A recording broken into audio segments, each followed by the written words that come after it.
Annual girls trip to Bali. Hashtag WTF. We have had a dead bedroom for years. It's been so bad now that I have lost my libido entirely. For the last 10 years, save for COVID, my wife and the women in our friend group, post-menopausal, go on a girls trip to Bali for 1 week in August. So generally it's like an older group of women.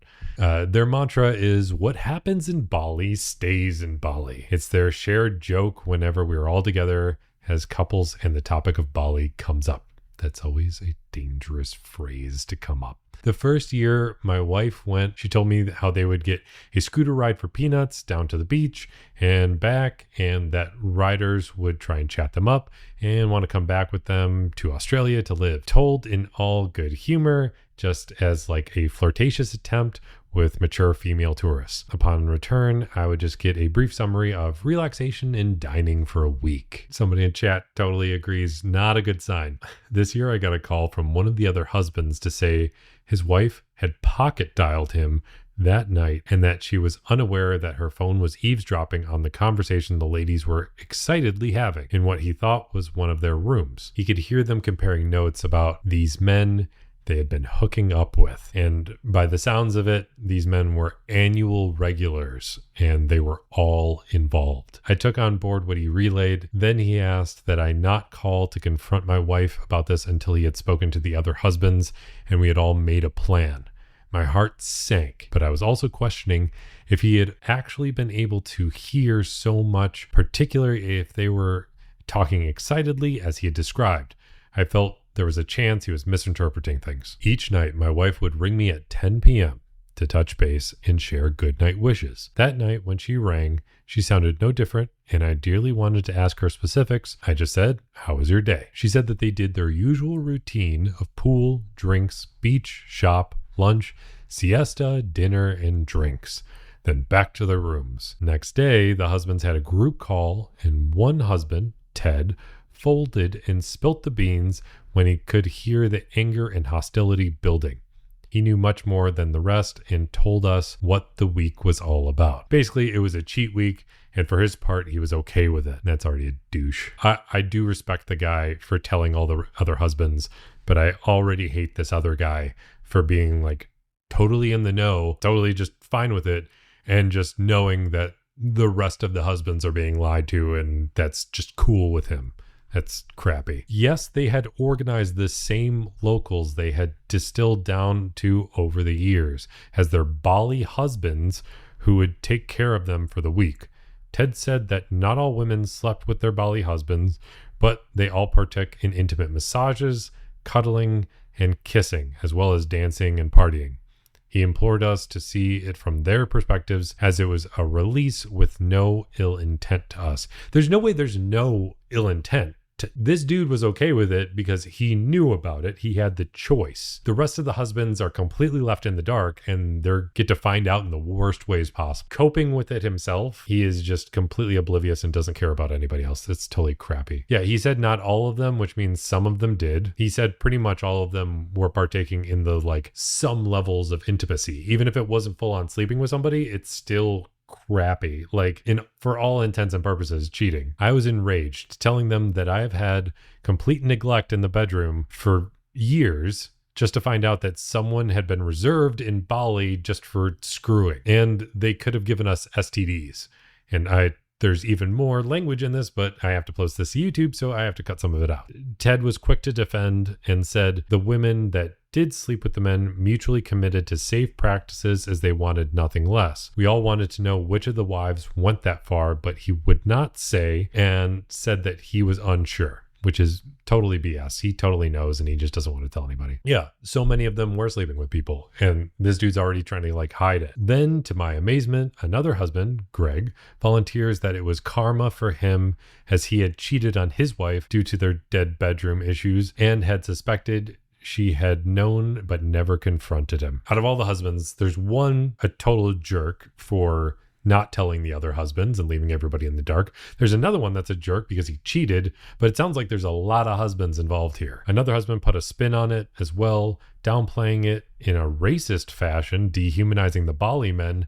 His thoughts were good luck to them if that's what they wanted. Seems like he was no saint either. I never buy into that. That's the whole like people trying to accuse people of being like passport bros or whatever. Like if you're attracted to somebody, you're attracted to somebody. The biggest issue here is the cheating. It doesn't matter what the nationality of the person is. It's still crappy no matter what. That left the remaining 3 husbands, myself included, stunned. So much for brotherhood. So we decided to meet after work the next day. Seems like one of the or in which is something I'm probably gonna have to bleep on YouTube, gave the girls a heads up.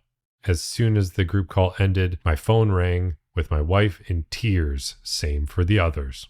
This is immediately like, if you're calling in tears, it's because you got caught. It is not because you actually feel guilty. If you felt guilty about it, you would have confessed after maybe the first time it happened, not let it go on for years. I told her to save her breath and we will talk in 2 days when she returns. Yeah, we never did have our after work meetup as there was no point, because everybody already knew. And I kept reliving my marriage and the reactions of the 3 other cheated on fellows, unable to comprehend their meek acceptance of the situation. Ted had asked us when defending the girls, what did we really expect from them? Men always played up in boys' trips, according to him. And I concede that some people I knew did that, but not me. Yeah, like just because it gets played up in the media or whatever, like it doesn't mean that it actually happens. And it's not like a standard thing. I remember reading on Reddit a while ago that there's a male stripper that showed up to a lot of bachelorette parties.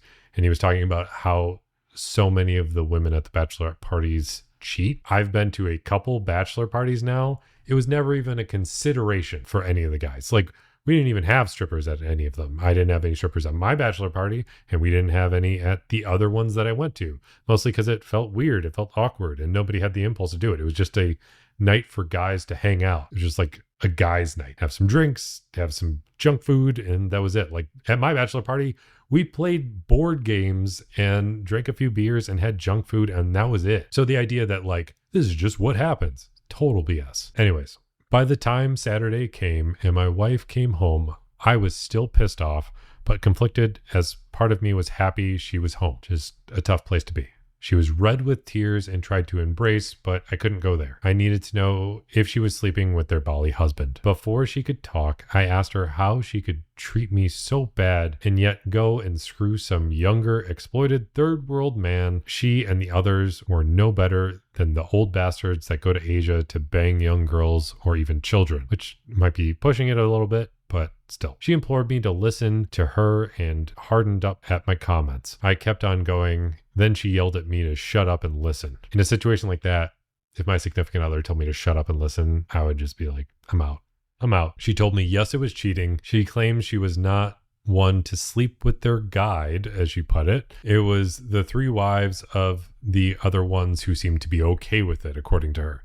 Yes, she kissed and cuddled and got daily full body massages with happy endings. Then she accused me of getting the same at Asian massage shops. I deny that I got happy endings and pointed out that I claimed those massages on health insurance as there was no intimate favors that were involved. To just immediately try and spin it on somebody else, onto the other person, is like total projection. She says the guide took them to the beaches and to the shops and were treated as servants more than partners, which is already taking it down a level, which is worse. She agreed that they exploited them in the process. She said it was just for some fun and titillation, and that I could go to hell if she couldn't let her hair down at her age. For her to try to spin it so much, so quickly, is like infuriating. I pointed out that her tears before were theater, and now she was just gaslighting me about my reactions. She claims that she is upset that we all found out and they knew it would hurt us, and for that she is remorseful, but she is not taking a backward step about BALI and Trip being her time. I said, okay, then we now have an open marriage or no marriage at all.